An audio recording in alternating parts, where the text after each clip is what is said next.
안녕하세요. 김희민입니다. 어제 미국에서 바이든 대통령이 대선 후보직을 사임을 하였죠. 참 대단한 일입니다. 그런데 한국의 언론을 보니까 CNN 정도에서 보도한 것을 통역한 정도의 내용을 보도하고 있더군요. 그래서 그거보다는 좀더 자세하다고 할까? 재미난 형태의 이야기를 만들어 보고자 이 동영상을 제작하게 되었습니다. 먼저 과거에 또 이런 일이 있었나 한번 돌아보면요. 20세기 초반부터 보면 1968년에 한번 현직 대통령이 경선을 포기한 적이 있었습니다. 그게 1968년도에 린든 B 존슨 대통령이었는데요. 그 사람은 존 F 케네디 대통령으로부터 물려받은 월남전을 수행하면서 워낙 전쟁이 인기가 없고 반전운동이 거센 가운데 결국 경선을 포기하였습니다. 그런데 존슨의 경우에는 경선이 시작되자마자 포기를 하였죠. 그런데 이번에 바이든의 경우는 상황이 많이 다릅니다. 일단 경선을 완주하였고 제대로 된 도전자가 없는 상황에서 50주 전체에서 승리를 하였고 모든 주의 대의원을 다 차지하였습니다.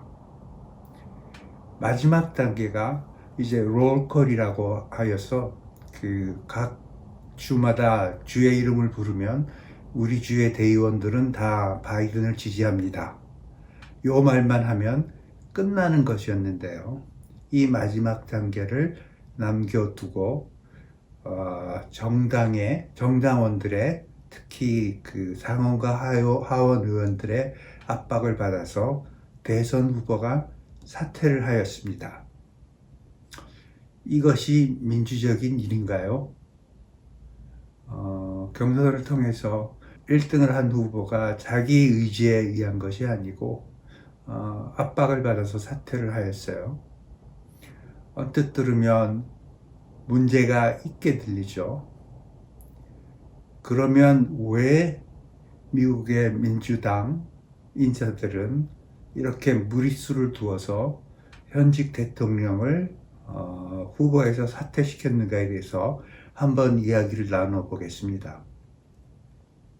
물론 가장 큰 문제, 겉으로 드러난 가장 큰 문제는 트럼프 후보와의 토론회였죠. 토론회에서 바이든 대통령은 문장을 제대로 끝맺지 못한다든가 생각의 체인, 그러니까 자기가 하고 있는 생각을 잊어버린다든가 단어를 떠올리지 못한다든가 지금의 저의 모습과 비슷한가요? 아무튼 그런 문제점을 드러내면서 이대로 가면 선거에서 질 수밖에 없다 라는 인식이 팽배하게 되었습니다. 그것들이 여론조사로도 나타나면서 얼마 전에 있었던 공화당의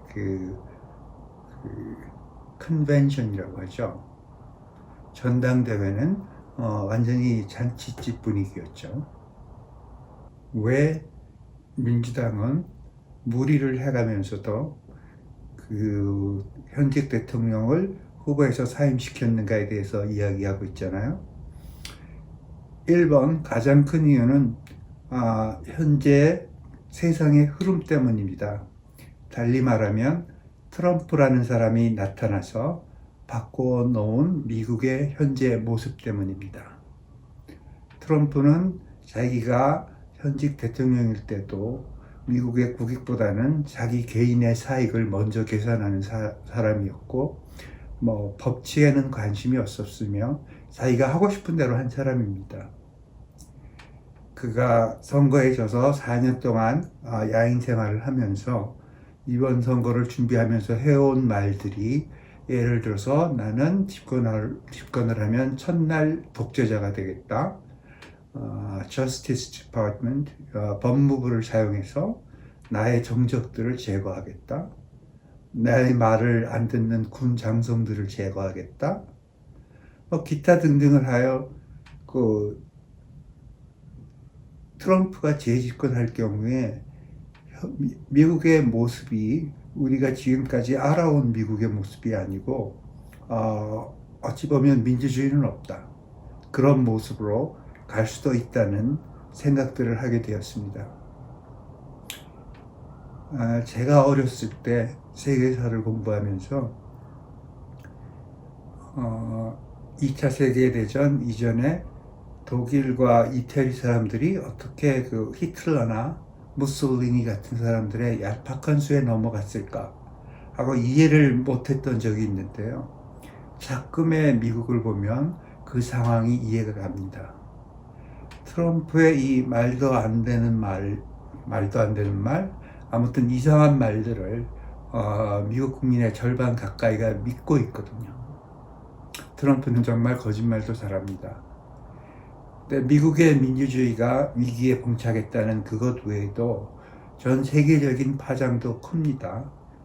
트럼프의 경우에 자기가 집권을 하면 현재까지 서구 유럽이 나토의 유지에 있어서 너무 기여한 것이 없기 때문에 푸틴이 서구 유럽을 쳐들어가서 마음대로 해도 자기는 아무것도 안 하겠다고 얘기했죠. 현재까지 트럼프가 해온 말을 종합하면 아마도 대만은 그냥 중국한테 넘겨줄 것 같고요. 한국의 경우에는 보나마나 방위비를 엄청 더 요구하겠죠. 주한미군 뺀다고 위협할 거고요. 그리고 과거에 그 김정은과의 대화 패턴으로 보아서 아마도 이번에는 한국은 빠져라, 나는 김정은과 직접 대화하겠다라는 형식으로 갈 가능성도 있어 보입니다. 제 기억에 과거에 트럼프 집권 당시에 김정은과 대화를 하면서 트럼프는 대화의 목적이 자기가 크레딧을 다 가져가고 노벨상도 받고 하는 거였는데, 그런 의미에서 한국의 문재인 대통령을 눈의 가시처럼 여겼습니다.